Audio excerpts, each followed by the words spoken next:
احادیث مبارکہ کی روشنی میں شب برات کی کیا اہمیت ہے؟ کیا اس رات کی عبادت ٹھیک ہے؟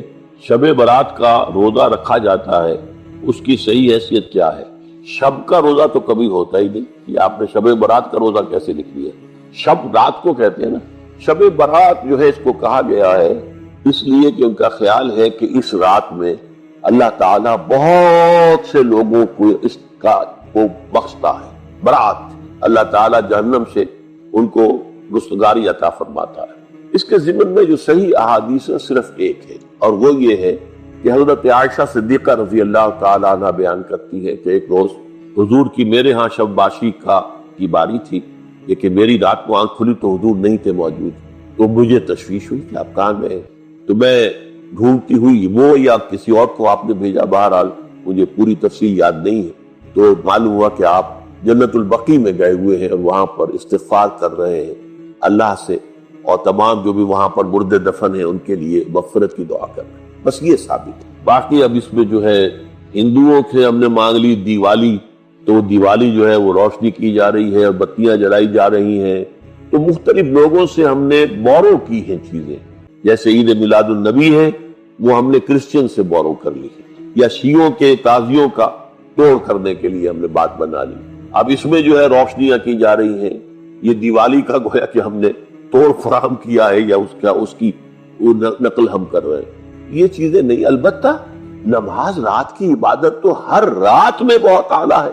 چلیے اگر اور دنوں میں نہیں ہوتا، اس رات کو آپ کو، کیونکہ حضور نے بھی استغفار کیا خاص طور پر جا کر جنت البقیع میں، تو اگر آپ بھی کریں، نماز پڑھیں اور استغفار کریں تو کیا ہے، بہت اچھی بات ہے، اس میں تو کوئی حرج کی بات ہے ہی نہیں۔ لیکن اسے کوئی تہوار کی طرح منانا، پٹاخے چھوڑنا اور جو ہے وہ روشنی کرنا، یہ بھارت صحیح نہیں ہے۔ روزہ بھی چونکہ 15ویں شب ہوتی ہے، 15واں دن ہوتا ہے، پھر اس اعتبار سے حضور کے معمولات میں تھا کہ آپ ہر مہینے کی 13، 14، 15 تاریخوں میں روزہ رکھتے تھے۔ تو اگر آپ یہ نیت کر کے روزہ رکھ لیتے ہو، کیا کہنے ہیں، نور علی نور ہے۔ اور روزہ کسی وقت بھی نفلی روزہ رکھا جائے، اللہ تعالیٰ قبول فرمائے گا۔ توبۃ نصوحا عسى ربكم ان يكفر عنكم سيئاتكم ويدخلكم جنات تجري من تحتها الانهار يوم لا يخزي الله النبي والذين آمنوا معه نورهم يسعى بين أيديهم وبأيمانهم يقولون ربنا أتمم لنا نورنا واغفر لنا إنك على كل شيء قدير۔ وقال عز وجل كما ورد في سورة النور وتوبوا إلى الله جميعا أيها المؤمنون لعلكم تفلحون۔ وقال جل وعلا كما ورد في سورة الزمر قل يا عبادي الذين أسرفوا على أنفسهم لا تقنطوا من رحمة الله إن الله يغفر الذنوب جميعا صدق الله العظيم۔ رب اشرح لي صدري ويسر لي أمري واحلل عقدة من لساني يفقهوا قولي۔ اللهم ربنا ألهمنا رشدنا واعصمنا من شرور أنفسنا، اللهم أرنا الحق حقا وارزقنا اتباعه وأرنا الباطل باطلا وارزقنا اجتنابه، اللهم وفقنا أن نتوب إليك توبة نصوحا آمین یا رب العالمین۔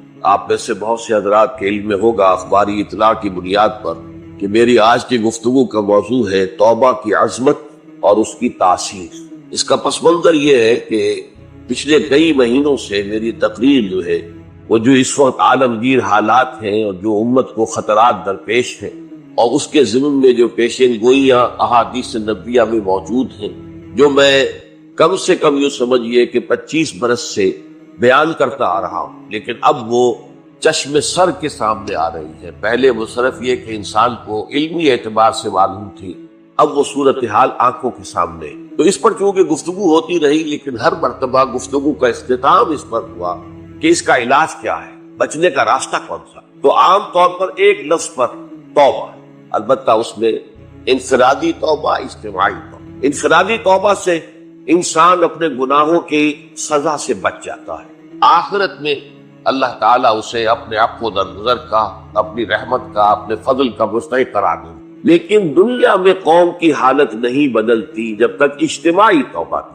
اس اجتماعی توبہ کے ضمن میں مختصراً تو میں نے کچھ باتیں عرض کی ہیں، لیکن پھر بھی چونکہ ہر مرتبہ گفتگو کے اختتام پر یہ بات آتی اور وقت ختم ہو رہا ہوتا تھا، لہذا اس کے بارے میں تفصیل سے گفتگو نہیں ہوتی۔ تو آج میں نے طے کیا کہ جو حالات ہیں وہ تو اب سامنے آ رہے ہیں۔ جو سلسلہ شروع ہو گیا ہے عراق میں، جس کے بارے میں شیرون صاحب یہ کہہ چکے ہیں کہ ان قریب عراق پر ہمارا قبضہ ہو، یعنی امریکہ کا نہیں اسرائیل کا، اور یہ بات بھی اب سامنے آ چکی ہے کہ مڈل ایسٹ کا پورا نقشہ بدل دینے کا پروگرام۔ یہ جو مڈل ایسٹ کے ممالک ہیں یہ کب وجود میں آئے تھے؟ پچھلی صدی 20ویں صدی میں جو پہلی جنگ عظیم ہوئی، اس سے پہلے یہ پورا علاقہ سلطنت عثمانیہ میں، خلافت عثمانیہ، پورا شمالی افریقہ، پورا یہ مغربی ایشیا، حجاز سمیت سارا معاملہ ایک سلطنت، ایک ملک، خلافت۔ پہلی جنگ عظیم کے بعد پھر حصے بکھرے کیے انہوں نے، جیسے کہ مال غنیمت کو بیٹھ کر بعد میں تقسیم کیا جائے۔ اس عالم عرب کے جو ہے اب ٹکڑے ٹکڑے کر دو اور انہیں باہم تقسیم کر، مصر، عراق یہ برطانیہ، شام، الجزائر یہ فرانس، لیبیا اطالوی، آگے ہسپانویوں، یہ سارے ٹکڑے جو ہوئے تھے اور ملک بنے تھے، یہ تو اس وقت کی بندر بانٹ تھی۔ اسی طرح اب کہا جا رہا ہے کہ اس جنگ کے بعد حقیقت میں مڈل ایسٹ کا نقشہ تبدیل کر، یہ صرف چینج آف ریجیم نہیں ہے، چینج آف ریجن ہے علاقے کا، اور اس کو ہم اپنی اصطلاح میں جب کہیں گے تو گویا کہ ایک عظیم تر اسرائیل کے قیام کا منصوبہ ہے جس پر عمل کا آغاز ہوا۔ ورنہ اس جنگ کی کوئی وجہ سمجھ نہیں، کوئی جرم ثابت نہیں ہوا صدام۔ پہلی خلیج کی جنگ میں تو اس کا جرم ثابت تھا، اس نے کویت پر حملہ کیا تھا، اس پر تو کوئی جرم سرے سے ہے ہی نہیں۔ ان کے اپنے معائنہ انسپیکٹر جا کر بتاتے رہے کہ کچھ نہیں دیکھا ہم نے، کچھ نہیں پائے۔ اس حوالے سے سوچئے کہ کیا جواب، کوئی جواب پوری دنیا میں یہ بات تسلیم کی جاتی ہے کہ بلا جواز حملہ، اور کس قدر شدت سے ہے، کتنی طاقت سے، کتنی قوت سے ہے، کتنی فوجیں آئی ہیں، کتنے جو ہے خلیج کے اندر جہاز کھڑے ہوئے ہیں جن پر سے کہ ہوائی جہاز اڑتے ہیں، کتنے چھوٹے چھوٹے جہاز کھڑے ہوئے ہیں، کہاں کہاں سے حملے ہو رہے ہیں۔ اصل میں وہ کتاب الملاحب کے اندر حضور نے جن خبروں کی پیشن گوئی کی تھی وہ اب ہمارے سامنے۔ اسی طرح پاکستان کا معاملہ ہوتے ہوتے رفتہ رفتہ ہمارے گرد گھیرا تنگ ہو رہا۔ ہم پر ایک الزام تو وہ کہتے ہیں کہ آپ چاہے لاکھ دفعہ قسم کھا لیں ہم نہیں مانیں گے، شمالی کوریا کو ایٹمی صلاحیت جو ہے وہ آپ نے، ہمارے پاس ثبوت ہے، اس کے بدلے میں ان سے میزائل ٹیکنالوجی آپ نے لی، ہمارے پاس ثبوت، اور آپ کشمیر میں کراس بارڈر انفلٹریشن اور ٹیررزم کو روک نہیں سکے، آپ نے نہیں روکا۔ اور یہ جو ہے فنڈامنٹلسٹ جو ہیں آپ کے ملک میں سر اٹھا رہے ہیں، 2 صوبوں میں ان کی حکومتیں بن گئی ہیں، اس سے تو اندیشہ ہے کہ کہیں ایٹمی صلاحیت جو ہے آپ کی وہ ان کے ہاتھ میں نہ چلی جائے، پھر تو وہ القاعدہ اور ٹیررسٹ کے حوالے پہنچ جائے۔ لہذا حالات جو ہے بہت دگرگوں ہیں، اور یہی وجہ ہے کہ اس کا عکس ہمیں نظر آتا ہے۔ بھارت کا جو طرز عمل ہے اس وقت، جس طرح تھریٹننگ انداز اس کا اس وقت ہے، اتنا اس سے پہلے کبھی نہیں۔ وہ کہتے ہیں کہ جو اصول امریکہ نے اختیار کیا ہے کہ جس ملک سے مستقبل میں کوئی اندیشہ ہے اس پر پہلے سے حملہ کرنے کا حق حاصل ہے، یہ نہیں کہ اس کا کوئی جرم ثابت ہو، ہمیں اندیشہ ہے لہذا ہمیں حملہ کرنے کا، تو اسی طرح پھر ہمیں بھی پاکستان کے اوپر حملہ کرنے کا۔ بہرحال میں ان میں اب زیادہ وقت صرف نہیں کرنا چاہتا، یہ چیزیں تو اب رائٹنگ آن دی وال کی حیثیت سے ہماری نگاہوں کے سامنے ہیں۔ آج میں چاہتا ہوں کہ اس توبہ کے موضوع پر کچھ عرض کروں، اور اس میں بھی ایک خاص بات جس کی طرف بھی میرا ذہن حال ہی میں منتقل، وہ آج میں یوں سمجھیے کہ اضافی طور پر آپ کے سامنے رکھیں۔ دیکھیے توبہ کے بارے میں قرآن مجید میں بے شمار آیا، اور توبہ جو ہے ہماری دینی تعلیمات کا ایک اہم ستون۔ میں نے ابھی صرف 3 مقامات سے آیات آپ کو سنائی۔ یا ایھا الذین آمنوا توبوا الی اللہ توبۃ نصوحا، اہل ایمان اللہ کی جناب میں توبہ کرو خلوص کے ساتھ، اخلاص، توبۃ النصوح، زبانی کلامی نہیں، توبہ کی تسبیح نہیں، بالفعل۔ عسیٰ ربکم ان یکفر عنکم، امید ہے تمہارا رب تمہاری برائیوں کو تم سے دور کر۔ یہ توبہ کی تاثیر ہے۔ اگر آپ کے اخلاق اور کردار میں کوئی غلط شے شامل تھی، اللہ تعالیٰ آپ کے کردار کے دامن کو دھو دے، اور آپ کے اعمال نامے میں اگر دھبے لگے ہوئے تھے تو اللہ تعالیٰ ان دھبوں کو بھی دھو ڈالے۔ عسیٰ ربکم ان یکفر عنکم سیئاتکم ویدخلکم جنات تجری من تحتہا الانہار، اور تمہیں داخل کرے گا ان باغات میں جن کے دامن میں ندیاں بہیں۔ یوم لا یخزی اللہ النبی والذین آمنوا معہ، وہ دن جس دن اللہ تعالیٰ اپنے نبی کو رسوا نہیں کرے گا، معاذ اللہ ثم معاذ، اور نبی کے ساتھ ہی ان کو بھی جو ان کے ساتھ ایمان لائے۔ نورہم یسعی بین ایدیہم و بایمانہم، ان کا نور ان کے داہنی سامنے طرف اور داہنی طرف دوڑتا ہوا، نور ایمان قلب سے پھوٹ رہا ہوگا، اور وہ سامنے روشنی ڈالے گا، اور نور اعمال صالحہ داہنے ہاتھ کی طرف سے کیونکہ عمل کرتے ہیں نیک ہم، تو وہاں سے نور ظاہر ہوگا جو دنیا میں اعمال کی شکل میں کمایا گیا۔ اور اس وقت یہ اہل ایمان کہتے ہوئے یقولون ربنا اتمم لنا نورنا واغفر، اے اللہ ہمارے نور کو کامل فرما دے۔ اس کا پس منظر یہ ہے کہ ظاہر بات ہے کہ ایمان کے درجات بھی بے شمار ہیں، کہاں ابو بکر صدیق کا ایمان، کہاں ایک عام صحابی کا ایمان، کہاں ہم جیسے غیر صحابہ عام مسلمانوں کا ایمان، کہ نسبت خاک رابع آدم پاک، اسی نسبت سے اس نور کی انٹینسٹی ہو۔ حضور نے فرمایا کچھ لوگوں کا نور تو اتنا ہوگا کہ وہ مدینے سے صنعاء تک اس کی روشنی پہنچ رہی، یمن کے دارالعلوم، اور کچھ لوگوں کا نور اتنا ہوگا کہ صرف ان کے قدموں کے آگے روشنی ہو، جیسے ٹارچ ہوتی ہے آپ کے یہاں۔ ظاہر بات ہے کہ اگر آپ کو رات کے وقت جنگل سے گزرنا ہو اور پگڈنڈی ہو کوئی اور اندھیری شب ہو، تو آپ کے لیے وہ ٹارچ بھی کس قدر بڑی غنیمت ہے کہ آدمی دیکھ لیتا ہے کہ سامنے سانپ ہے، کیا ہے، گڑھا ہے، کھائی ہے، کیا ہے۔ تو اس وقت جن کو وہ ٹارچ نصیب ہو گئی وہ بھی بہت خوش قسمت، بہت خوش قسمت، بہت خوش۔ لیکن ان کا کیا کہنا جن کا نور مدینے سے صنعاء تک پہنچ رہا، تو جن کے نور کی انٹینسٹی کم ہوگی وہ اللہ سے دعا کرتے ہیں ربنا اتمم لنا نورنا، پروردگار ہمارے نور کو بھی کامل کر۔ تو نے اپنے ان بندوں پر کتنا فضل کیا ہے، کتنا بڑا نور ان کو عطا کیا۔ اتمم لنا نورنا، ہمارا نور بھی اس کا اتمام فرما دے، تکلیف واغفر لنا۔ اور یہ کیسے ہوگا؟ ایسے ہوگا کہ ہمارے گناہوں کی پردہ پوشی کر، گناہوں کی پردہ پوشی ہوگی تو پھر اس نور کی انٹینسٹی میں اضافہ۔ واغفر لنا انک علی کل شیء قدیر، یقیناً تو ہر شے پر قادر۔ پھر میں نے آپ کو آیت سنائی سورہ نور کی، یہ آیت نمبر 31، بڑی طویل آیت ہے، اس کا آخری ٹکڑا ہے وَتُوبُوا إِلَى اللَّهِ جَمِيعًا أَيُّهَا الْمُؤْمِنُونَ لَعَلَّكُمْ تُفْلِحُونَ، اے ایمان والو اللہ کی جناب میں سب مل جل کر توبہ کرو تاکہ تم فلاح۔ یہ گویا کہ اجتماعی توبہ کا جو میں نے آپ کے سامنے اصطلاح بیان کی ہے، یہ اس کا نقشہ۔ اور ایک اور آیت جو میں نے آپ کو سنائی سورہ زمر کی آیت نمبر 53، بعض لوگوں پر کچھ مایوسی طاری ہو جاتی، ہم اتنے عرصے سے گناہ کرتے چلے آ رہے ہیں، کیسے معافی ہو، کیسے ممکن ہے، کیسے چھٹکارا ملے گا؟ ایسے لوگوں کے لیے ان کے اطمینان کے لیے، ان کی دلجوئی کے لیے، ان کی تسلی کے لیے یہ آیت عظیم ترین آیات میں سے قرآن میں۔ قل یا عبادی الذین اسرفوا علی انفسہم، اے نبی کہہ دیجئے اے میرے وہ بندو جنہوں نے اپنی جانوں پر ظلم کیا ہے، ظلم اٹھایا ہے، زیادتی۔ تم گناہ کرتے رہے ہو تو اپنی جان پر ظلم کیا ہے، میرا تو کچھ نہیں بگاڑا۔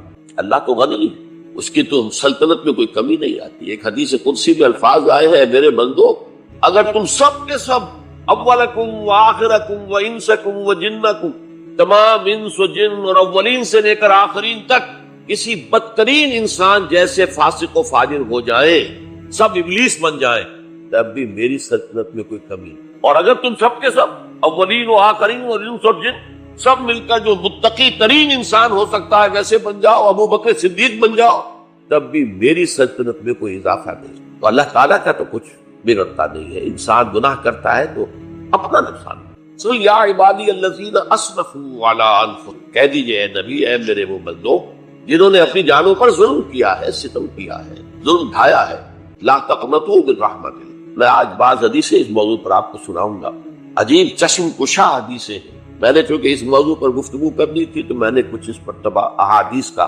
تفحص کیا، تو واقعہ یہ ہے کہ بعض احادیث پڑھ کر خود میری جو ہے میرے علم میں اضافہ ہوا، ادھر میری توجہ آج تک نہیں گئی۔ لا تقنطوا من رحمت اللہ، اللہ کی رحمت سے مایوس مت ہو۔ ان اللہ یغفر الذنوب جميعا، اللہ تعالیٰ تمام کے تمام گناہ معاف کرتے ہیں۔ اللہ تعالیٰ کی قدرت ہے، اللہ کا اختیار ہے، اللہ کا فیصلہ ہے، لہذا مایوس نہ ہو۔ اصلاح احادیث تو میں بعد میں آپ کو سناؤں گا، اس سے پہلے اس کا فلسفہ سمجھ لیجئے اصل میں کیا ہے۔ دیکھیے ایک ہے طبیعی اعمال، فزیکل، ان کا ہم دنیا میں اصول یہ دیکھتے ہیں کہ اس کے نتائج لازمی اور ان سے چھٹکارا نہیں مل سکتا۔ آپ نے سنکھیا کھایا ہے تو مرے گے، چائے کھانے کے بعد آپ نے خودکشی کا ارادہ کیا، سنکھیا کھا لیا، اب چاہے آپ پر ندامت ہو، پشیمانی ہو، پریشانی ہو، توبہ کرے، آپ بچنے کا کوئی سوال نہیں، مرنا ہی مرنا۔ اتنا یہ کہ اللہ تعالیٰ جو ہے اپنی معجزانہ کسی قدرت سے اس عمل کا جو طبعی نتیجہ ہے اس کو نکلنے سے روک۔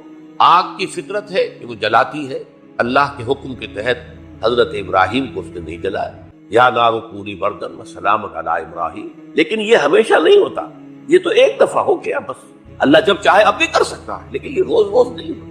روز روز جو بھی فزیکل لاز ہیں وہ چل رہے ہیں، اگر وہ نہ چلے تو کوئی سائنس پاسبل ہی نہ ہو، کوئی ٹیکنالوجی ممکن ہی نہ ہو۔ یہ تو ان فزیکل کیمیکل لاز جو ہے ان کا دوام ہے، جس کی وجہ سے یہ ساری سائنس اور ٹیکنالوجی اب کہاں سے کہاں پہنچ رہی کہ عروج آدم خاکی سے انجم سہمے جاتے ہیں کہ یہ ٹوٹا ہوا تارا کہیں مہی کا عمل نہ بن جائے۔ تو یہ توبہ جو ہے فزیکل اعمال میں مفید نہیں ہے، چاہے آپ پر یہ احساس میں کیا کر بیٹھا، کیا میں نے کیا، کیوں میں نے کھا لیا، یہ سب کیا، تو ہم اثر کریں۔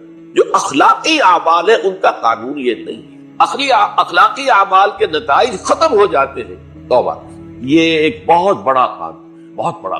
ایسا نہیں ہے کہ کسی گناہ سے انسان کی فطرت میں کوئی ایسی مستقل کجی واقع ہو جائے کہ جس کی اصلاح کی کوئی صورت ہی نہ ہو۔ یہ نہیں، بڑے سے بڑے بڑے سے بڑے توبہ کرو، خلوص دل سے کرو، جو اس کے اصول ہیں، جو اس کے قواعد ہیں، جو اس کے ضوابط ہیں، جو اس کی شرائط ہیں، ان کو پورا کرو۔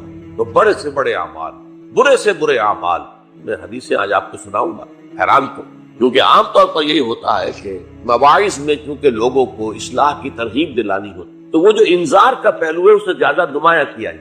اللہ کی طرف سے شدید ذو انتقام، اللہ انتقام دینے والا، اللہ سزا دینے والا۔ لیکن یہ دوسرا پہلو جو ہے وہ بھی اپنی جگہ پر بہت اہمیت کا ہے کہ طبیعی اعمال کے نتائج اور عواقب اور اخلاقی اعمال کے نتائج و عواقب یہ ایک جیسے۔ اب اس معاملے میں تاریخ مذاہب عالم میں جو بہت بڑی غلطی ہوئی، بہت بڑی تورات میں حضرت آدم اور حوا علیہ السلام سے جو غلطی اور خطا ہو گئی تھی، آپ اندازہ کیجئے کیا مقام اللہ نے عطا کیا تھا، سارے فرشتوں کو ان کے سامنے سجدہ کروایا، اور ایک ہی حکم تو دیا تھا نا کہ اس درخت کے قریب نہ جانا، اور تو ابھی کوئی شریعت نہیں تھی، کوئی لمبے چوڑے احکام نہیں تھے، کھاؤ جہاں سے چاہو، اس ایک درخت میں بات کرو، فلا تقربا هذه الشجرة فتكونا من، اور وہی کام کر بیٹھے حضرت آدم اور حضرت حوا علیہ السلام۔ کتنا بڑا ہوگا، کتنا بڑا۔ لیکن قرآن نے وضاحت کر دی کہ آدم نے توبہ کی، اللہ نے معاف کر، اللہ تعالیٰ سے کلمات سیکھے،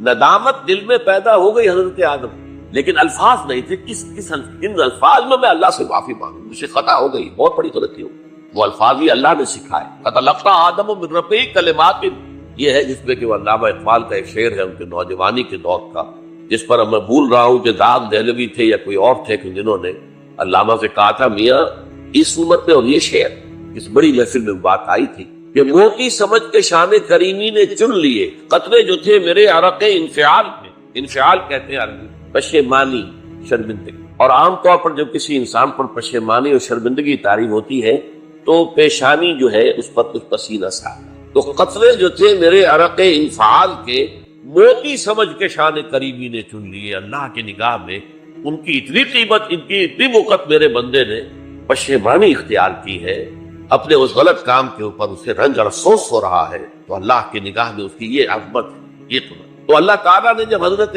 آدم کے دل پہ وہ پشیمانی پیدا ہو گئی تو الفاظ نہیں تھے، کن الفاظ میں؟ ہم کہتے ہیں نا کہ مجھے سمجھ نہیں آ رہا کہ میں کس منہ سے آپ سے بات کروں، میری یہ حیثیت نہیں ہے، میں کن الفاظ میں اپنی جو ہے خطا کا اعتراف، تو اللہ نے وہ کلمات خود سکھا دیے، فتلقى آدم من ربه کلمات فتاب علیہ انہ هو التواب۔ یہ چیز کہیں تورات جب دوبارہ مرتب ہوئی ہے تو وہ نکل گئی، اس میں رہ گئی، باقی اس میں شامل نہیں۔ یہ تاریخی اعتبار سے جان لیجئے، تورات جو ہے وہ آج سے 2500 بلکہ 2600 برس قبل سے دنیا سے غائب تھی۔ یہ تورات کا جو نسخہ تھا یروشلم میں 587 قبل مسیح میں جب نبوکدنضر نے، شاید آج کل آپ دیکھ رہے ہو یہ عراق کی جنگ میں عراق کے جو خاص ڈویژنز ہیں عراقیوں کے، ریپبلکن گارڈز کے، ان میں سے ایک کا نام جو ہے وہ نبوکدنضر ڈویژن، ایک کا حمورابی ڈویژن ہے۔ حمورابی جو ہے عراق کا بہت پرانا بادشاہ تھا اور تاریخ انسانی میں سب سے پہلا قانون اس نے مرتب، حمورابی۔ یہ بہت پرانی تہذیب ہے، دنیا کی غالباً سب سے زیادہ اینشنٹ تہذیب جو ہے وہ عراق کی۔ حضرت ابراہیم یہی پیدا ہوئے شہر عرب۔ تو نبوکدنضر نے جب تباہ کیا تھا یروشلم کو، 6 لاکھ آدمیوں کو قتل کیا اور 6 لاکھ کو قیدی بنا کر لے گیا بیبیلونیا، بابل کا لفظ بھی آج کل آ رہا ہے۔ کسی زمانے میں وہ عظیم شہر تھا دنیا کا، اب وہ معمولی سا شہر رہ گیا، نئے شہر بڑھ گئے۔ تو اس وقت سے اس نے جب یروشلم میں جو ہیکل سلیمانی حضرت سلیمان کی بنائی ہوئی مسجد تھی اس کو جب گرایا، اس کے بعد سے وہیں پر وہ نسخہ رکھا ہوا تھا تورات، پھر دنیا میں وہ نسخہ اب نہیں۔ یہودیوں کا کہنا ہے کہ موجود ہے مسجد اقصی کے نیچے، وہ جب اس نے گرایا تھا تو جو نیچے تہخانے تھے وہ نہیں گرے تھے، وہ محفوظ رہتے، اوپر ملبہ آ گیا، اور وہیں پر وہ تورات اور وہ تابوت سکینہ جس میں حضرت موسیٰ کا عصا بھی رکھا ہوا ہے اور بہت سے وہ من اور سلوہ کے بھی کچھ نمونے رکھے ہوئے ہیں، وہ تابوت سکینہ اس کا قرآن مجید میں سورہ بقرہ میں ذکر ہے، وہ بھی موجود ہے، اور جو ربائی وہاں اس وقت تھے ان کے علماء، ان کی لاشیں بھی وہاں پڑی ہوئی، وہ جب ہم کھدائی کریں گے تو دنیا میں سامنے آئیں۔ لیکن بہرحال اس وقت جو مجھے کہنا تھا وہ یہ کہ چونکہ اصل تورات اس وقت گم ہو گئی، 150 سال کے بعد اسے پھر یادداشتوں سے کچھ مرتب کیا گیا تو اس میں غلطیاں پیدا ہوئی، اب انسانی یادداشت کا معاملہ آ گیا۔ انہی میں سے ایک بڑی غلطی یہ ہوئی، اومیشن یہ ہوئی کہ حضرت آدم نے جو توبہ کی اور اللہ نے قبول فرما لیا، اس کا ذکر اس میں نہیں۔ اس سے نتیجہ عیسائیوں نے کیا اختیار کیا کہ وہ اوریجنل سن کہتے ہیں اسے، وہ جو ابتدائی گناہ تھا عظیم جو ہمارے جد امجد آدم سے سرزد ہوا تھا، اس گناہ کا اثر جو بھی بچہ نسل آدم میں پیدا ہوتا ہے وہ لے کر آتا ہے۔ یہ زمین و آسمان کا فرق ہے۔ اسلام کے نزدیک ہر بچہ جو پیدا ہوتا ہے وہ معصوم بلکہ مسلم ہے، کل مولود یولد علی الفطرہ، جو بھی بچہ پیدا ہوتا ہے وہ فطرت اسلام پر پیدا ہوتا ہے۔ فَأَبَوَاهُ يُهَوِّدَانِهِ أَوْ يُمَجِّسَانِهِ أَوْ يُنَصِّرَانِهِ، یہ تو والدین ہیں اس کے جو اسے مجوسی یا عیسائی یا یہودی بنا لیتے ہیں، ورنہ وہ تو مسلمان ہوتا ہے، فطرت کی کلین سلیٹ لے کر آتا ہے۔ عیسائیت کہتی ہے کہ ہر انسان جو پیدا ہوتا ہے بنیادی طور پر گناہگار ہے، اپنے جد امجد کے گناہ کا بوجھ لے کر آ۔ اب اس کا علاج انہوں نے پھر کیا تجویز کیا، یہ ہے کہ ایک غلطی پر دوسری غلطی اور دوسری پر تیسری غلطی، خشت اول سونے حد بیمار کج تاثریہ بھی ربط دیوار کج۔ اب اللہ نے جب دیکھا اب ہر بندہ جو ہے آدم کی اولاد کا بنیادی طور پر پیدائشی طور پر گناہگار ہے، تو اب کیا کیا جائے؟ تو اللہ نے اپنا اکلوتا بیٹا، صلبی بیٹا مسیح یسوع اسے زمین پر بھیجا۔ یہ الفاظ میرے ہیں کہ اسے قربانی کا بکرا بنا کر اور ان سب کی طرف سے قبول کر لیا، گناہگاروں کی طرف سے، کہ ان کے گناہ کا کفارہ ہو جائے گا جو عیسیٰ کو مانے۔ یہ عقیدہ ہے عیسائی۔ جڑ کیا ہے کہ گناہ ہو گیا تو گناہ کا اثر تو رہے گا۔ قرآن یہ کہتا نہیں، اللہ دھو دیتا، تمہاری سیرت و کردار کے اوپر بھی جو داغ ہیں دھل جائیں گے، اور تمہارے نامہ اعمال میں جو دھبے ہیں وہ بھی دھل جائیں گے۔ توبہ کرو، توبوا الی اللہ توبہ، کرو وہ توبہ کے جو بالکل خلوص دل کے ساتھ۔ اب میں ذرا آپ کو کچھ احادیث سنا، ایک طرح کا یہ تبشیر کا پہلو ہے آج ہماری گفتگو میں کہ جو نمایاں ہوگا۔ یہ بعض احادیث تو چھوٹی چھوٹی ہے اور یہ بہت مرتبہ میری گفتگو میں آ چکی ہے، صرف اس وقت حوالہ دے کر گزر جاؤں گا۔ یہ ترمذی اور ابن ماجہ میں حضرت انس بن مالک رضی اللہ تعالی عنہ سے روایت ہے، حضور نے فرمایا کل بنی آدم خطاؤون وخیر الخطائین التوابون، تمام بنی آدم خطا کار ہیں، خطا کار بھی نہیں، بہت خطا کار ہیں، بہت خطا کار، لیکن ان خطا کاروں میں بہتر لوگ وہ ہیں تو خوب توبہ کر، غلطی ہو گئی توبہ کر۔ اور ایک اور حدیث میں آپ کو بتاؤں گا کہ یہ نہیں ہے کہ پھر کبھی وہ غلطی نہ ہو، اس وقت آپ یہ لگا لیں اپنے اوپر یہ کام میں نے نہیں کرنا، اور ایک دفعہ وہ کام چھوڑ دیں تو توبہ ہو گئی۔ پھر اگر کچھ عرصے کے بعد پھر کہیں آپ جذبات کی رو میں بہ گئے، پھر کہیں کوئی برے اثرات جو ہیں وہ پڑے، پھر غلطی، کوئی بات پھر ہو گیا، تواب اسی لیے کا بار بار توبہ کر۔ تو کل بنی آدم خطاؤون وخیر الخطائین التوابون۔ دوسری حدیث یہ بھی ابن ماجہ اور بہقی میں ہے، حضرت عبداللہ ابن مسعود رضی اللہ تعالی عنہ، التائب من الذنب کمن لا ذنب له، گناہ سے توبہ کرنے والا ایسے ہے جیسے اس نے کبھی گناہ کیا ہی، دھل جاتی ہے، تختی دھل گئی، بچے نے تختی لکھی تھی اس کو دھو دیا، ختم۔ ایک حدیث تو پڑھ کر میں بھی چونکا، یہ اصل میں اسلوب ہے بیان کا، بتانے کے لیے کہ تمہارے دلوں کے اندر مایوسی کا غلبہ نہیں۔ مایوس اصل میں جو ہے مایوسی یہ ابلیسیت ہے، نوٹ کر لیجئے، مایوسی ابلیسیت کی کا عکس ہے۔ مبلس کہتے کسے جو مایوس ہو گیا، ابلیس کب سے پڑھ کر مایوس کیا، وہ ابلیس، اسے معلوم میرا چھٹکارا تو نہیں ہے، لہذا میں جتنوں کو اپنے ساتھ لے کر جہنم میں جھونک دوں، یہی میری کمائی ہے، میں نے تو بچنا نہیں۔ تو ابلیس کہتی ہے اس کو جو انتہائی مایوس، مبلس، جو رحمت خدا بندی سے مایوس ہو۔ اب اس کو دور کرنے کے لیے حدیث سنیے، اور یہ حدیث مسلم شریف کی ہے، صحیح ہے، حضرت ابو ہریرہ سے حضور فرماتے ہیں والذی نفسی بیدہ، قسم ہے اس ذات کی جس کے ہاتھ میں میری جان ہے، لو لم تذنبوا، اگر تم لوگ گناہ نہ کرتے، لذهب اللہ بکم، تو اللہ تعالیٰ تمہیں لے جاتا کہیں اور، ولجاء بقوم یذنبون، اور پھر کسی ایسی مخلوق کو پیدا کرتا ہے جو گناہ کرتے، فیستغفروا اللہ، اور پھر وہ اللہ سے استغفار کر توبہ کرتے، فیغفر لہم، اور اللہ تعالیٰ انہیں معاف کرے۔ تو میں نے عرض کیا کہ یہ بعض چیزیں ہوتی ہے کہ جن کا واقع سے کوئی تعلق نہیں ہوتا، لیکن ایک زور بیان کے لیے ایک بات کو ایمفیسائز کرنے، جیسے قرآن مجید میں آتا ہے، اے نبی کہہ دو ان کان للرحمن ولد فانا اول العابدین، اگر اللہ کا کوئی بیٹا ہو تو میں سب سے پہلے میں اللہ کو پوچھتا ہوں، تو اللہ کا اگر کوئی بیٹا ہوتا تو کیا میں اسے نہ پوچھتا؟ لیکن نہیں ہے۔ اب یہ نہیں ہے نفی کے لیے زور دیا کہ اگر اللہ کا کوئی بیٹا ہو، لو کان للرحمن ولد فانا اول العابدین۔ اسی طرح یہ ہے کہ اگر انسان گناہ نہ کرتے اور گناہ کے بعد توبہ کر کے اللہ تعالیٰ کی شان غفاری کا ظہور نہ ہوتا، یہ بھی ایک عجیب فلسفے کی بات ہے، اللہ نے یہ کائنات کیوں پیدا کی؟ قرآن مجید میں اس کو براہ راست ایڈریس نہیں کیا گیا، اس میں میرے علم کی حد ہو سکتا ہے کہیں بہت خفی انداز میں ہو اور ابھی تک میری نگاہ سے بھی جو ہے وہ چھپا رہ گیا، ہو سکتا قرآن مجید کے غامض نکات ایسے ہو سکتے۔ کوئی شخص، میں تو کہتا ہوں کہ اگر کوئی شخص کہتا ہے میرے بارے میں، ایک عالم دین نے کہہ دیا تھا کہ اسے قرآن پر بڑا عبور حاصل ہے، تو میں نے انہیں پیغام پہنچایا، جن صاحب نے مجھے ان کا یہ جملہ سنایا تھا کہ آپ نے قرآن کی توہین، قرآن پر عبور کسی انسان کو، عبور کا مفہوم کیا ہے؟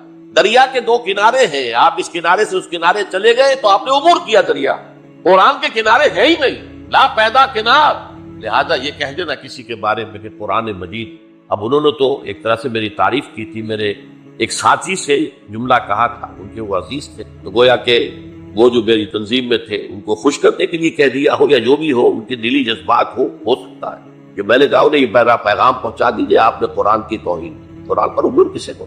نہ معلوم کتنے مقامات ہیں جہاں امام راضی بھی کھڑے ہوئے ایسے نظر آتے ہیں، دہشت زدہ، اعلم ان ھذا المقام مقام غامض مہیب عمیق، ہوشیار کے رہ مردب تیغ قدم رہا، ہوشیار ہو جاؤ، یہ بڑا خطرناک مقام ہے، بہت کچھ مقام ہے، اس کے تہ تک پہنچنا کسی کے لیے ممکن نہیں۔ سورہ حدید کی آیت هو الاول والآخر والظاہر والباطن پر یہ الفاظ ہیں جو امام راضی نے، تو اس لیے میں آپ سے عرض کر رہا ہوں کہ یہ کہنے کا انداز ہے، والذی نفسی بیدہ لو لم تذنبوا، اس ہستی کی قسم جس کے ہاتھ میں میری جان ہے، اگر تم گناہ نہ کرتے، تو میں عرض کر رہا تھا تو اللہ کی شان غفاری کیسے ظاہر ہوتی؟ اللہ نے کائنات کیوں پیدا کی؟ کنت کنزا مخفیا فاحببت ان اعرف فخلقت الخلق۔ محدثین کرام اگرچہ اس حدیث کی سند کو پختہ نہیں مانتے، لیکن اکثر مفسرین نے اس کو تسلیم کیا ہے۔ علامہ آلوسی نے تسلیم کہ میں ایک چھپے ہوئے خزانے کے مانند تھا۔ اب خزانہ کہیں پڑا ہے، اس کا کیا اصل کیا ہے؟ وہ تو کہیں کھلے، کسی کے پاس جائے، کوئی اس سے فائدہ اٹھائے تب تو کو فائدہ ہوا۔ تو کن تو کنزن مخفیا، میرے اندر طاقت تھی، قوت تھی، خلاقی تھی، میری شانیں ساری میرے اندر ہی اندر تھی نا۔ کن تو کنزن مخفیا فاحببت ان اعرف، تو میں نے یہ چاہا کہ مجھے پہچانا جائے، فخلقت الخلق، تو میں نے خلق کی تخلیق، اب مجھے پہچانو اس کائنات میں، یہ میری تخلیق ہے، آؤ دیکھو۔ ایک مصور اپنی تصویروں کی نمائش لگا، دیکھو میرے شاہکار، آؤ دیکھو، یہ میرے فن کے کمال کے نمونے، آؤ دیکھو۔ تو یہ ہے سب، دیکھو زمین آسمان، ان فی خلق السماوات والارض واختلاف اللیل والنہار والفلک التی تجری فی البحر بما ينفع الناس وما انزل اللہ من السماء من ماء فاحیا به الارض من بعد موتها۔ ساری آیات ہیں محترم، اور اسی لیے انسان کو پیدا کیا جس میں یہ فیکلٹی آف اپریسیشن، اللہ کے حسن و جمال و کمال کو پہچاننے کی صلاحیت، ورنہ ظاہر بات ہے کہ یہ جمالات کیا پہچانیں گے اللہ، پہاڑ کیا پہچانے گا اللہ کو پہچاننے کی صلاحیت۔ یہ چونکہ ایک فلسفہ ہے باقاعدہ کہ اللہ نے تعالیٰ، اسی سے میں کہہ رہا ہوں اگر گناہ نہ ہوتا اور پھر توبہ نہ ہوتی اور میں اس کو معاف نہ کرتا تو میری شان غفاری کا ظہور کیسے ہوتا؟ میری شان ہے، غفار بھی ہوں، ستار بھی ہوں، اس کا ظہور کیسے؟ تو والذی نفسی بیدہ لو لم تذنبوا لذهب اللہ بکم ونجا بقوم یذنبون فیستغفر اللہ فیغفر لهم۔ اگر تم لوگ گناہ نہ کرتے تو اللہ تمہیں ختم کر کے کوئی اور ایسی مخلوق پیدا کرتا کہ جو گناہ کرے اور پھر وہ توبہ کرے اور اللہ اسے۔ اسی سے ملتی جلتی ایک حدیث ہے، یہ امام احمد اور امام بہقی لائے ہیں، اور اس کے راوی حضرت علی ہے رضی اللہ تعالی عنہ۔ ان اللہ یحب العبد المؤمن المفتن التواب، اللہ تعالیٰ کو بہت محبت ہے، یحب۔ اب دیکھیے ایک طرف وہ آیات ذہن میں لائیے، اللہ تعالیٰ ان سے محبت کرتا ہے، واللہ یحب المحسنین، یا وہ لوگ ان اللہ یحب الذین یقاتلون فی سبیلہ صفا کانہم بنیان مرصوص، اللہ محبت کرتا ہے اپنے ان بندوں سے جو اس کی راہ میں جنگ کرتے ہیں صفے باندھ کر، گویا سیدھا پلائی ہوئی دیوار ہے۔ یہ ہے مثبت کام، نیک کام، محسنین، اللہ کی راہ میں قتال کرنے والے۔ یہاں اس کے برعکس کہا جا ان لا یحب اللہ تعالیٰ محبت کرتا ہے اپنے اس بندے سے، العبد المومنا، جو مومن ہو۔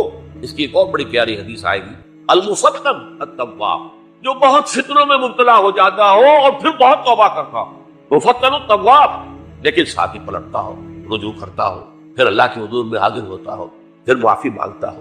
اللہ تعالیٰ کو اپنا ایسا بندہ بہت پسند۔ اب میں کچھ اور حدیثیں آپ کو سنا رہا ہوں۔ توبہ کا دروازہ دو اعتبارات سے کہا گیا ہے کہ ایک وقت آنے پر بند۔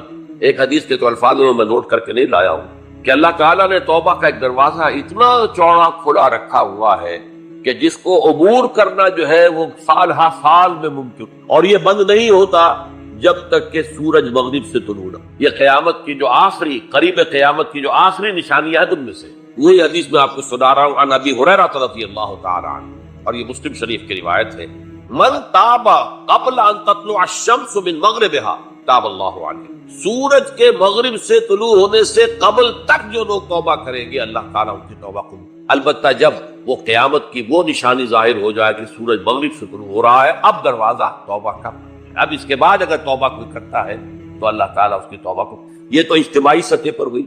انفرادی سطح پر عن عبداللہ ابن عمر رضی اللہ تعالی عنہما عن النبی صلی اللہ علیہ وسلم قال ان اللہ عز وجل يقبل توبۃ العبد ما لم يغرغر۔ یہ ترمذی میں ہے حضرت عبداللہ ابن عمر رضی اللہ تعالی عنہما سے کہ اللہ تعالیٰ اپنے بندے کی توبہ قبول کرتا ہے جب تک کہ وہ، جسے ہم کہتے ہیں گھنگرو نہ بولنے لگے حلق کے اندر، جبکہ نزع، عالم نزع ہو اور جان جو ہے وہ آتا پھر یہاں اٹکتی ہے، تو اس وقت تک دروازہ کھلا ہے۔ لیکن جب یہ شکل ہو گئی تو دروازہ، یہ انفرادی سطح پر ہو گیا۔ جب آپ کے موت کے آثار اتنے واضح ہو گئے کہ اب جا رہے ہیں، اب توبہ کریں گے تو توبہ۔ اجتماعی سطح پر جب قیامت جو ہے اس کی وہ گھڑی آ گئی کہ سورج مغرب سے طلوع ہو گیا، اب توبہ کا دروازہ۔ ایک اور حدیث ہے جو میں نے بہت مرتبہ اس کا ترجمہ تو آپ کو بہت دفعہ سنایا ہے، آج میں چاہتا ہوں اس کو پورے متن کے ساتھ آپ کے سامنے۔ یہ حضرت انس بن مالک رضی اللہ تعالیٰ عنہ سے مروی روایت ہے، جو حضور کے خادم خاص تھے، اور یہ متفق علیہ بھی ہے، یعنی بخاری میں بھی ہے، مسلم، لیکن تھوڑا سا فرق ہے الفاظ کا۔ تو جو مسلم شریف کی روایت ہے اس کے الفاظ کیا ہیں؟ للہ اشد فرحا بتوبۃ عبدہ حین یتوب الیہ، جان لو اللہ تعالیٰ کو زیادہ خوشی ہوتی ہے اپنے کسی گناہ گار بندے کی توبہ سے جب کہ وہ توبہ کرتا ہے۔ کس سے زیادہ ہوتی ہے؟ اب اس کی ایک تفصیل، من احدکم، ایک ایسے شخص سے بھی زیادہ بڑھ کر خوشی ہوتی ہے، کان علی راحلتہ بارض فلات، کہ جو بہت ہی دور دراز کے اور سنسان علاقے میں سفر کر رہا تھا، فانتحرفت منہ، اس کی سواری جو ہے گم ہو، وعلیہا طعامہ وشرابہ، اسی پر اس کا کھانا بھی تھا اور پانی بھی، اونٹنی پر سفر کر رہا تھا، اسی پر ہوتا ہے راحلہ جو ہے راستے کا سامان۔ اچانک کہیں بیٹھا ہے تھوڑی دیر کے لیے سستانے کے لیے، کہیں اونٹ آ گئی اور اونٹنی صاحب غائب۔ اب آنکھ کھلی اور اس نے دیکھا، فَأَيَّسَ مِنْ، تلاش کر کر کے مایوس ہو گیا، کہیں اونٹنی کا سراغ نہیں۔ اب ظاہر بات ہے کسی صحرا میں یہ کیفیت، اس کا مطلب کیا ہے؟ یقینی موت۔ فَأَتَىٰ شَجَرَةً فَاسْتَجَعَ فِي ظِلِّهَا وَقَدْ أَيَسَ مِنْ رَاحِلَتِهِ، تو وہ ایک درخت کے نیچے اس کے سائے میں آ کے لیٹ گیا، گویا کہ موت کی امید۔ فَبَيْنَهُمَا وَهُوَ كَذَلِكَ إِذْ هُوَ بِهَا قَائِمَةٌ عِندَهُ، کہیں دوبارہ آنکھ لگی ہے، جو کھولا تو دیکھا اونٹنی تو موجود ہے کھڑی، تو وہ فوراً اس کی وہ جو رسی ہے وہ پکڑتا ہے، فَأَخَذَ بِخِتَامِهَا ثُمَّ قَالَ مِنْ شِدَّةِ الْفَرْقِ، اب جو اسے مسرت ہوئی اس کا آپ اندازہ کر سکتے ہیں، ایک یقینی موت کا معاملہ آ چکا تھا، اور اچانک اللہ تعالیٰ نے وہ کھوئی ہوئی اونٹنی جو ہے وہ واپس دلا دی۔ تو وہ کہنا تو یہ چاہتا تھا، اللہ تو میرا رب ہے، میں تیرا بندہ ہوں، لیکن جسے ہم کہتے ہیں کہ خوشی کی انتہا فرط مسرت میں ایسی زبان لڑکھڑائی، اس نے کہا اللہم انت عبدی وانا ربک، اے اللہ تو میرا بندہ ہے، میں تیرا رب ہوں۔ یہ کہنا یہ کیا ہے؟ فرط مسرت، جسے آپ خوشی کی انتہا، کہ جس میں انسان جو ہے اتنی بڑی خطا کر بیٹھتا۔ اللہ کو اپنے کسی گناہ گار بندے کی توبہ سے اس سے بھی زیادہ، اب ظاہر بات ہے کہ تماثیل کس لیے، بعض حقائق اتنے لطیف ہوتے ہیں کہ ان کو بیان نہیں کیا جا سکتا بتمام و کمال، تو مثالوں کا سہارا لے۔ اللہ کو کتنی خوشی ہوتی کیا سمجھے گے؟ لہذا یہ مثال تو سمجھ میں آ گئی تھا کہ ایک لقودق صحرا میں انسان سفر کر رہا تھا، ایک ہی اس کا پانی ہے، اس کا کھانا ہے، کہیں ٹھہرا ہے تھوڑی دیر کے لیے، اونٹنی غائب، اور اس کے بعد تلاش کر کے شمال مغرب جنوب ہر جگہ دیکھ لیا آپ نے، کہیں اونٹنی کا سراغ نہیں۔ اب موت کے انتظار میں لے کہ اچانک دیکھتا ہے کہ تو وہ اس شدت فرح میں یہ کہہ بیٹھتا ہے اللہم انت رب انت عبدی وانا ربک انا للہ و انا الیہ راجعون۔ اب دیکھیے ایک حدیث وہ آ رہی ہے اور اس کو یوں سمجھیے، اللہ تعالیٰ نے جو انسان پیدا کیے ہیں ان کے مزاج مختلف، ان میں کچھ لوگ ہوتے ہیں جو قوی ہوتے ہیں ارادے کے، جو فیصلہ کر لیا ڈٹ، کچھ لوگوں میں وہ قوت ارادی اتنی مضبوط نہیں، وہ ادھر ادھر سوچتے رہتے، کچھ لوگ جسمانی طور پر بہت توانا ہوتے ہیں، کچھ لوگ جسمانی طور پر پیدائشی طور پر کمزور ہوتے ہیں۔ تو اگر کوئی قوت ارادی کمزور رکھنے والا شخص ہے، وہ بھی تو اللہ کی تخلیق ہے، اللہ کا بندہ ہے، خطاؤں کا ظہور ہو جاتا ہے، توبہ کرتا ہے، پھر کچھ عرصے کے بعد پھر خطا کا ظہور ہو جاتا ہے، پھر توبہ کرتا ہے، تو ہم تو یہ سمجھیں گے کہ ایک حد کے بعد پھر اس کی توبہ قبول نہیں ہوئی۔ لیکن حدیث سنیے، وعن ابی ہریرہ رضی اللہ تعالی عنہ قال قال رسول اللہ صلی اللہ علیہ وسلم ان عبدا اذنب ذنبا، یقیناً ایک بندہ جو ہے وہ ایک گناہ کرتا ہے، فقال، پھر وہ کہتا ہے رب، اے میرے پروردگار، اذنبت فاغفر، مجھ سے گناہ ہو گیا ہے مجھے معاف کر۔ فقال ربہ، تو پروردگار یہ کہتا ہے اعلم عبدی ان له ربا یغفر الذنب ویأخذ به، میرا یہ بندہ یہ جانتا ہے کہ اس کا ایک رب ہے جو گناہ معاف بھی کر سکتا ہے اور سزا دے بھی سکتا ہے۔ کیا مانی ہوئی؟ گناہ اس نے کیا ہے لیکن جانتا ہے اللہ کو کہ وہ معاف بھی فرما سکتا ہے، تبھی تو وہ اللہ سے معافی کی درخواست کر رہا ہے۔ اس کے اس جاننے کی بنیاد پر، اس کے اس علم کی بنیاد پر، اس کے اس ایمان کی بنیاد پر فرمایا غفرت لعبدی، میں نے اپنے بندے کو معاف کیا۔ ثم مکث ما شاء اللہ، پھر وقت گزرا جتنا کہ اللہ نے چاہا، ثم اذنب ذنبا، پھر اس سے گناہ ہو گیا، فقال رب اذنبت ذنبا فاغفر، پھر کہتا ہے پروردگار مجھ سے گناہ ہو گیا، پھر مجھے معاف فرما دے۔ فقال ربہ، اللہ فرماتا ہے عالم عبدی ان له ربا یغفر الذنب ویأخذ، میرا بندہ ہے نا جو جانتا ہے کہ اس کا ایک رب ہے، ایمان باللہ اس کے اندر ہے، تبھی تو پکار رہا ہے، اور یہ بھی جانتا ہے کہ وہ گناہ معاف بھی کر سکتا ہے اور چاہے تو پکڑ بھی سکتا ہے، سزا بھی دے سکتا ہے۔ تو فرمایا، اللہ تعالیٰ فرماتے ہیں میں نے فرمایا میں نے معاف کر۔ ثم مکث ما شاء اللہ، پھر ایک عرصہ گزرا اس کے بعد، ثم اذنب ذنبا، پھر اس نے گناہ کیا، قال رب اذنبت ذنبا آخر، اس نے کہا پروردگار میں نے تو پھر ایک اور گناہ کر لیا، فاغفر لی، مجھے بخش دے۔ فقال اعلم عبدی ان له ربا یغفر الذنب ویأخذ به، میرا بندہ جانتا ہے نا کہ اس کا ایک رب ہے جسے وہ پکار رہا ہے، کیوں وہ جانتا ہے کہ اسے اختیار حاصل ہے کہ چاہے تو بخش دے اور چاہے تو پکڑ دے، اس کے اس علم اس ایمان کی بنیاد پر میں نے اسے معاف کر۔ ایک اور حدیث، میں نے چونکہ اس گفتگو کے لیے ان احادیث کا تفحص کیا ہے، تو بہت سے حدیثیں میں نے ان میں سے کچھ چنی ہیں۔ ہمارے بعض واعظ ناصح وہ بھی کسی شخص کو روکتے رہے، برائیوں سے روکتے رہے، نہیں رکتا تو کہیں غصے میں آ کے اللہ تجھے کبھی معاف نہیں کرے، یہ کتنا بڑا جرم ہے، اس کا اندازہ کیجئے سر، تو میرے بندے کو میری رحمت سے مایوس کر رہے ہیں، کتنا بڑا جرم ہے، اس کا اندازہ کیجئے۔ یہ مسلم شریف کی روایت ہے، عن جندب، حضرت جندب رضی اللہ تعالی عنہ سے، ان رسول اللہ صلی اللہ علیہ وسلم حدث، کہ اللہ کے رسول صلی اللہ علیہ وسلم نے ایک واقعہ بیان کیا، ان رجلا قال، کہ ایک شخص نے یہ کہا، واللہ لا یغفر اللہ لفلان، کہ خدا کی قسم اللہ تعالیٰ فلاں شخص کو کبھی معاف نہیں کرے، وان اللہ تعالیٰ قال، اس پر اللہ تعالیٰ نے یہ فرمایا، من ذا الذی یتعالی علیہ، یہ کون ہے جو میرے اوپر حکومت کرنے والا آ گیا، جو میری طرف سے حکم لگا رہا کہ میں کبھی معاف نہیں کروں گا۔ من ذا الذی، کون ہے وہ شخص، الذی یتعالی علیہ انی لا اغفر لفلان، کہ میں فلاں شخص کو کبھی معاف نہیں کروں گا، قد غفرت لفلان، اس کو تو میں نے معاف کر دیا، واحبطت عملہ، اس شخص کے تمام اعمال میں نے ضائع کر، میرے بندے کو مایوس۔ یہ ہے جرم، تو توبہ کی دعوت دیتے رہو، توبہ کے لیے لوگوں کو آمادہ کرو، توبہ جو ہے اس کے لیے ترغیب دیتے، اللہ تعالیٰ معاف فرمانے والا۔ اب آخری حدیث سنا رہا ہوں، یہ تو بہت ہی عجیب حدیث ہے اور متفق علیہ، بخاری اور مسلم دونوں میں۔ حضرت ابو سعید الخدری رضی اللہ تعالی عنہ جو ہے اس کے راوی، حضور نے فرمایا، کانا فی من کانا قبلکم رجل قتل 99 نفسا، تم سے پہلے جو امت تھی بنی اسرائیل، گویا کہ ان کا ذکر، اس میں ایک آدمی ایسا تھا جس نے 99 قتل کی۔ اب آپ اندازہ کیجئے کتنا بڑا گناہ کبیرہ ہے قتل۔ قرآن مجید میں آتا ہے فَكَأَنَّمَا قَتَلَ النَّاسَ جَمِيعًا، اگر ایک انسان کو بھی ناحق قتل کر دیا گیا تو یہ ایسی ہے گویا کہ اس نے پوری نوع انسانی کو قتل کیا، اس نے 99 قتل۔ فَهَلْ لَهُ مِن تَوْبَةٍ، پھر اس کے بعد یہ ہوا کہ اس کے اندر توبہ کا جذبہ پیدا ہوا۔ فَسَأَلَ عَنْ أَعْلَمِ أَهْلِ الْأَرْضِ، تو اس نے پھر سوال کیا، لوگوں سے پوچھا کہ زمین میں رہنے والوں میں کون سب سے بڑا عالم ہے۔ فَدُلَّ عَلَى رَاهِبٍ، اسے بتایا گیا فلاں راہب فلاں جگہ پر ہے، وہ بہت نیک ہے، بڑا عالم۔ فاتاہ، وہ اس کے پاس آیا، فقال انه قتل 99 نفسا فهل له من توبہ، انہوں نے کہا دیکھیے راہب صاحب، میں نے 99 انسان قتل کیے، اب مجھے یہ بتائیے کہ میرے لیے توبہ کا کوئی امکان ہے؟ فقال اللہ، انہوں نے کہا نہیں۔ فقتلہ، اس نے اس کو بھی قتل کر دیا۔ فکمل بہ 100، اپنی سینچری مکمل کر لی، مطلب 99 کے بعد ایک کی کسر تھی، اس کو بھی قتل کیا، 100 پورے کر۔ ثم سأل عن عالم عالم، پھر اس نے پوچھا کوئی اور، کوئی بڑے عالم انسان ہو، فدل علی رجل عالم، پھر اس کی رہنمائی کی گئی ایک بڑے عالم شخص کی طرف۔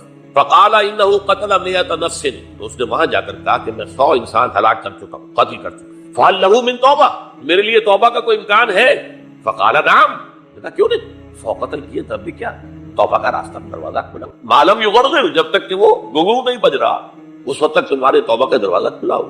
فرمایا نعم، ومن یحول بینہ وبین التوبہ، تمہاری توبہ کے درمیان اور تمہارے درمیان کون حائل ہو سکتا ہے، توبہ کا دروازہ کھلا۔ لیکن ساتھ ہی کہا انطلق الی ارض کذا وکذا، اب تم ایسے کرو جہاں تم رہتے ہو وہاں نہ جاؤ واپس، وہاں کا ماحول اچھا نہیں، معاشرہ اچھا نہیں، ہو سکتا ہے کہ تم توبہ پر قائم نہ رہ سکو، تم فلاں جگہ چلے جاؤ، وہاں اچھے لوگ آباد ہیں، ان میں جا کے فإن بها اناسا یعبدون اللہ تعالی، وہاں ایسے لوگ آباد ہیں جو اللہ کی بندگی کرتے ہیں، فاعبد اللہ معہم، تو تم ان کے ساتھ مل کر اللہ کی بندگی اور پرستش کرو، ولا ترجع الی ارضک، اپنی زمین کی طرف اپنے وطن میں واپس بن جاؤ، فإنها ارض سوء، وہ بری جگہ ہے، فانطلقا، تو وہ چل پڑا، ہجرت کر رہا ہے، اس جگہ جا رہا ہے جہاں کا راہب نے بتایا تھا۔ حتی اذا نصف الطریق، جب آدھا راستہ اس نے پورا کر لیا، اتاہ الموت فاختصمت فیہ ملائکۃ الرحمت و ملائکۃ العذاب، اب وہ جہنم کے فرشتے بھی آ گئے اس کی جان قبض کرنے کو، اور جنت کے بھی آ گئے۔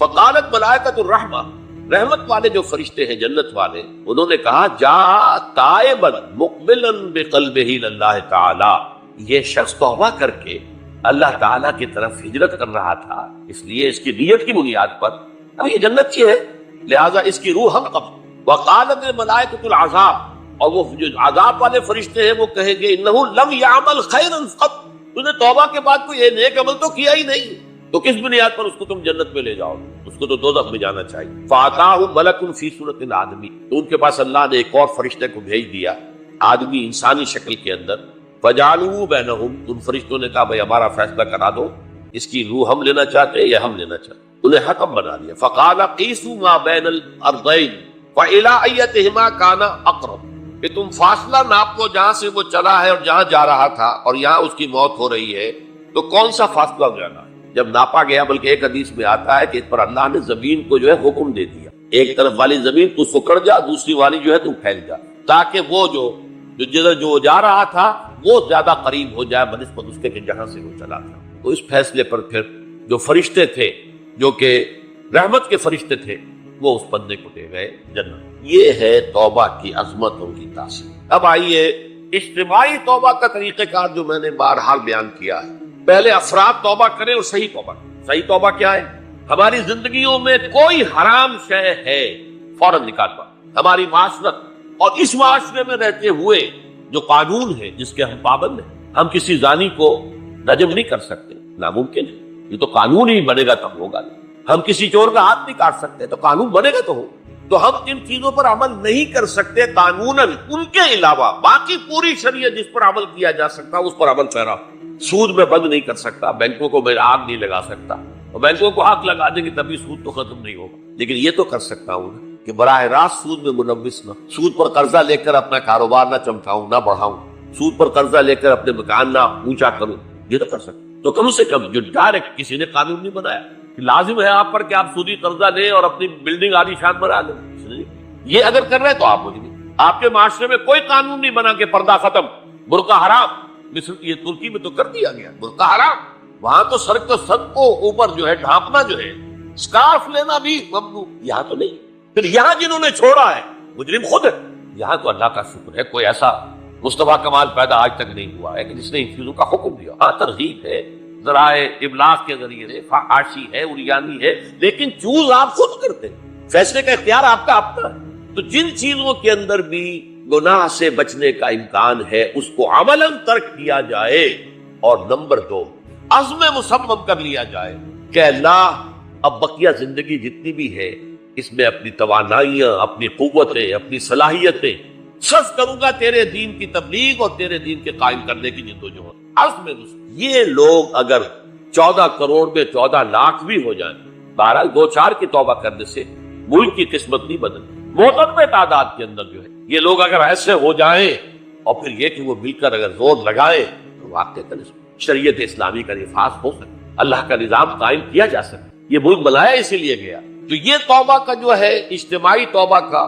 یہ پوری تفصیل تو میں بارہا بیان کر، آج جو میں نے کہا تھا کہ ایک بات کی طرف میرا ذہن حالیہ منتقل ہوا، اس سے پہلے نہیں۔ یہ توبہ کرنے والے لوگ جب تک 14 لاکھ نہیں ہے، 1400 ہی ہو، لیکن یہ اگر دعا کریں گے اللہ تعالیٰ کے خلوص کے ساتھ تو ان کی دعا قبول۔ دعا بہت بڑی ہے، الدعاء مخ العبادہ، ٹھیک ہے، بڑا لمبا راستہ لگتا ہے یہ کہ 14 لاکھ انسان توبہ کرے یا 2 لاکھ یا 3 لاکھ انسان توبہ کرے، صحیح معنی میں توبہ کرے، اور پھر وہ جمع ہو، ایک طاقت بنے، تن من دھن لگانے کے لیے، جانے دینے کے لیے تیار ہو جائے۔ تو لگتا ہے یہ کہ کافی لمبا ہے کہ دراز و دور دیدم رہو رسم پارسائی، یہ تو بڑا لمبا راستہ ہے۔ اسی سے لوگ کہتے ہیں کہ پھر کیا حل ہوا، یہ تو حل جو ہے تو کوئی عملی حل تو نہیں ہوا۔ اس میں میرا ذہن منتقل ہوا ہے دعا، اجیب دعوت الداعی اذا دعان امن یجیب المضطر اذا دعا۔ بھلا وہ کون ہے جو کسی مضطر کسی ایک شخص نہایت پریشان حال ہو گیا ہو، نہایت پریشان حال، اور میں اللہ کو پکارے، پروردگار تو میری دستگیری، اللہ کسی اور طرف مجھے کوئی توقع نہیں رہی، کوئی نہیں رہا جس سے مجھے کوئی نہیں۔ یہ مضطر اضطرار کی حالت میں آ کر جب بالکل بے چین ہو کر اللہ کو پکارتا ہے تو ان کی دعا کو، اور دعا کی حد یہاں تک بھی آتے ہیں الفاظ کہ لا یرد البلاء قضاء الا بالدعاء۔ تقدیر الہی کو بھی اس لیے 2 حصوں میں تقسیم کیا گیا، تقدیر مبرم، ایک تو اللہ کا وہ فیصلہ ہے جو ٹل نہیں سکتا کسی صورت میں، ایک تقدیر معلق ہوتی ہے تو صحیح اللہ کا فیصلہ لیکن اس میں تبدیلی ہو سکتی۔ یہ جو تقدیر معلق ہوتی ہے اس میں دعا انتہائی مؤثر شے ہے۔ لا یرد البلاء الا لا یرد القضاء الا بالدعاء، قضا جو ہے وہ نہیں بدل سکتی سوائے دعا۔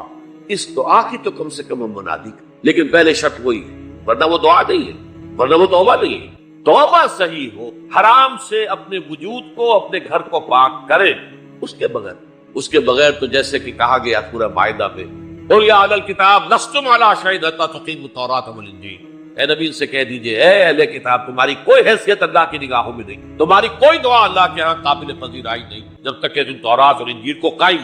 لہذا دعائیں تو نہ بدو۔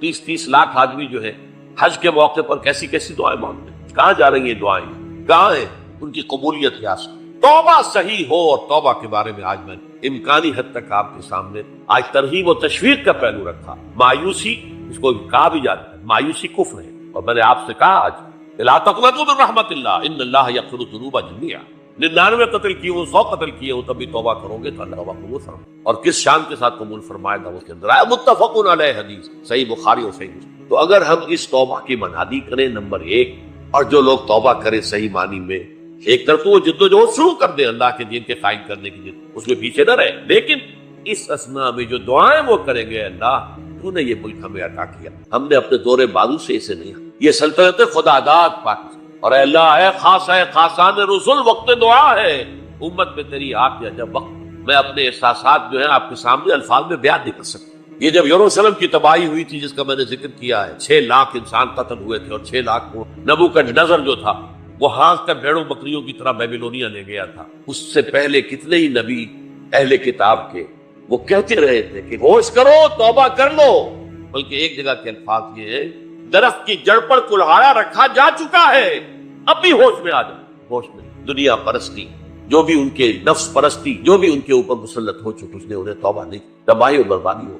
آج ہماری نگاہوں کے سامنے عراق کے ساتھ کیا ہو رہا، بغیر اس کے کہ کوئی جرم ہو، بغیر اس ہم تو بڑے بڑے جرم کر چکے، ان کی نگاہ نان پرولیفریشن ٹریٹی جو ہے اس کے خلاف ہمارا عمل جا رہا ہے پوری دنیا کے اندر، ان کا کہ ہم اس کو ایٹمی صلاحیت کو نہیں پھیلنے دیں۔ وہ ایک خاص وقت میں افغانستان میں انہیں ہماری ضرورت تھی، اپنے اصل دشمن USSR اپنے مقابل کی طاقت کو ختم کرنے، اس وقت انہوں نے اپنا منہ جو ہے پھیر لیا تھا، نہیں دیکھا تھا، اور ہمارے ہاں اللہ کی یہ رحمت آ گئی کہ ایٹمک صلاحیت بھی حاصل، اور پوری دنیا میں شاہ عبداللہ نے کہا تھا، پرنس عبداللہ نے، کہ یہ آپ کا نہیں ہے، یہ جو نواز شریف صاحب سے جب اس کا ہم نے دھماکہ کیا یہ بم آپ کا نہیں ہے، یہ پوری امت کیسے یہ برداشت کر سکتے؟ یہودی اور یہودیوں کے اعلی کار عیسائی، خاص طور پر Protestants, west white Anglo Saxon Protestants, تو سمجھ لیجئے کہ پاکستان کی جڑوں پر بھی تیشہ رکھا۔ یہ میرے احساسات کی اس سے کم میں تعبیر ہو نہیں سکتی، لیکن اب بھی امکان ہے، اب بھی امکان ہے، اب بھی امکان ہے۔ توبہ کرو،